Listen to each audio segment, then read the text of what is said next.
আজান দেয় কে? ইমাম সাহেব। মসজিদ খুলে কেডা? তালাক বন্ধ করে কে? ইমাম সাহেব।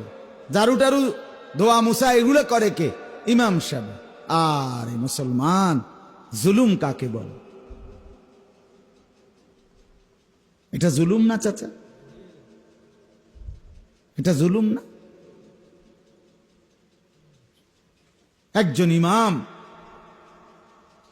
তিনি আজান দিবে, তিনি ঝাড়ু দিবে, তিনি দরজা বন্ধ করবে, তিনি লাইট বন্ধ করবে, বিনিময়ে তার বেতন হবে 1 মাস পরে 6,000 টাকা, 5,000 টাকা। এটাই তো ইনসাফ। এর কারণটা কি? কারণ শুধু একটাই, কারণ একটাই, আখেরাত আমাদের কম দরকার। আমাদের মৃত্যু পরবর্তী বিষয় নিয়ে আমাদের স্পষ্ট ধারণা নাই। এই ব্যাপারে আমাদের প্রয়োজনীয়তা আমাদের অন্তরে কম, অন্তরে কম। এটাই বাস্তবতা।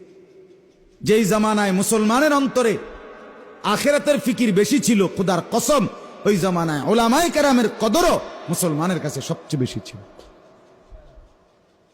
বেশি ছিল।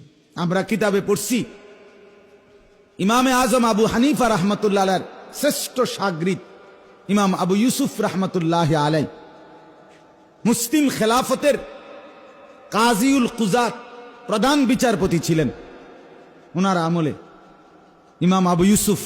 তো ওই জামানার বাদশাহ, মুসলিম খলিফা, ওনার জন্য প্রতি সপ্তাহে একদিন স্পেশাল হালুয়া জাতীয় একটি খাবার তৈরি হতো। আর ওই বাদশাহ আদেশ করছে যে আমার জন্য যেই খাবারটা বাদশাহ হিসাবে সপ্তাহে একদিন রান্না হয় স্পেশাল, ইমাম আবু ইউসুফ এই আলেমে দ্বীনের জন্য সেটা যেন প্রতিদিন রান্না করা হয়, কারণ তিনি আমার চাইতে সম্মানী, কারণ তিনি আলেমে দ্বীন। আমি মানুষের দুনিয়া সাজাইবার ফিকির করি, ইনি মানুষের আখিরাত সাজাইবার কি করে? ফিকির। এজন্য আমাদের কাছে সত্যিকার কথা এটাই, বাস্তবতা এটা।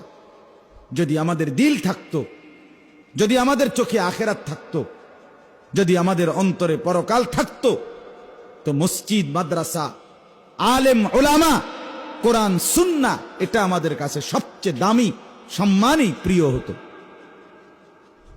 প্রিয় হতো। একটু নড়ে চড়ে আরামসে বো ভাই, ওদের ছেলেদের তো কষ্ট হয়। চাচা আপনারা একটু আগায় বল না বাবা, আরামসে বো, আরামসে বো, বসতে সমস্যা নাই।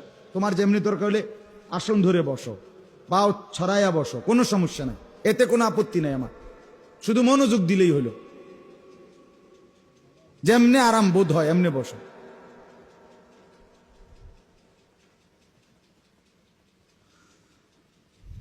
তো এই কারণে বললাম আমি, প্রথম কথা আমার এইটা, এই মাদ্রাসা মনে করেন কষ্ট করে ইন্তজাম করছে, পড়াচ্ছে।